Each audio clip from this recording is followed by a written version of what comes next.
Surrender is simple, yet it confounds the mind. Conditioned to seek certainty, the mind resists openness. It longs for resolution, for something to grasp, yet surrender offers no such ground. It leads only into the vast, boundless expanse of the unknown. The mind wants a conclusion, but surrender is the willingness to remain unanswered, to relax into the eternal now, into a space without resolution, alive and ever unfolding. In daily life, surrender invites us to meet what arises with softness, without interpretation, without interference. It is the letting go of stories, imagined outcomes, and the illusion of control. Each night, in sleep, we surrender naturally, releasing all identity, hope, and fear. Death is the ultimate surrender, the final exhale, a complete letting go into the void of being. Likewise, meditation invites us into this same dissolution, a quiet falling away of the self's grip on the content of experience. Yet, even as meditation beckons us into stillness, much of human behavior is driven by an unconscious impulse to flee the void, the spaciousness that reveals itself when we are truly here. The eternal now is a doorway to liberation. Yet fear arises, fear of the death of me, fear of the body's end, fear that life as we know it might disappear. At its root, the greatest fear is of non-existence, of dissolving into nothingness. In the depth of being, there is no platform for the self to stand on, nowhere to define itself as separate. The belief in a separate self functions as psychological protection, a defense against the dissolution of identity.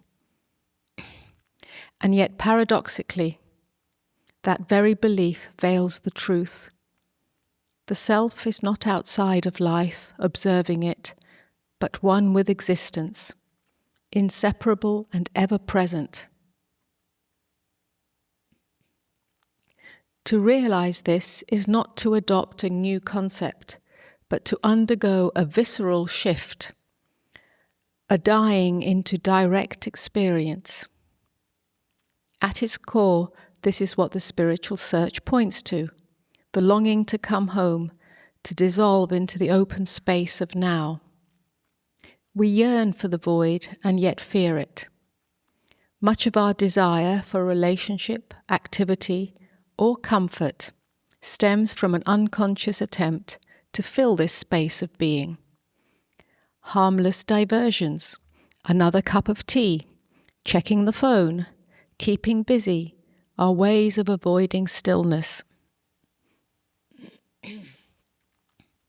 When discomfort deepens, we may reach for more numbing escapes, another drink, another distraction. In doing so, we become entangled in a cycle of running from the very thing that holds the key to freedom. Yet what we flee from is also what awakens us.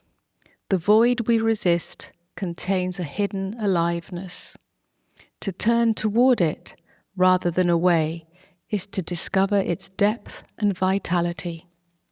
Death becomes a doorway, not an end, but a passage into the unfiltered aliveness of now.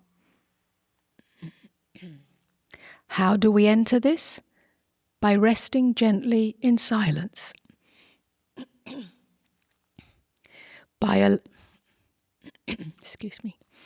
allowing solitude, by meeting the empty vastness without resistance. In doing so, we are invited to die before we die, to face the impermanence of thought, feeling, and identity without clinging. This is not about adopting new beliefs, but about shedding them. To live freely, we must come empty, free of assumption, open to what is. In the Gospel according to Matthew, we hear Jesus say, "And again I say unto you, it is easier for a camel to pass through the eye of a needle than for a rich man to enter the kingdom of God." This teaching speaks not only to material wealth, but to psychological accumulation, the concepts, identities, and attachments we carry. The kingdom of heaven is here, naked, present, alive, yet it remains unseen when obscured by the mind's acquisitions. To die before you die is to undergo a profound inner death, the falling away of the story of me. It is to meet this moment with nothing in hand, no past, no identity, no hope, no fear. What remains is the immediacy of now, bare, vivid, unadorned. In this innocence, life is truly lived. Profound liberation dawns in the realization that you were never born and cannot die. This recognition dissolves the fear of impermanence and transforms the experience of daily life. Where once there was clinging, there is now ease. Where once there was resistance, there is openness to the unfolding mystery. The essence of what you are, the source, was present before birth and remains untouched by death. Life, from beginning to end, is a single wave in the ocean of being, and the ocean is always here. The longing for truth, the yearning to come home, is not a search for comfort, but a call to dissolve the illusion of separateness. It is the impulse to move beyond identification with body, thought, or story. It is a desire to be free, not from life, but from the false self that claims it. To come home is to dissolve into the vastness from which all waves arise and into which they return.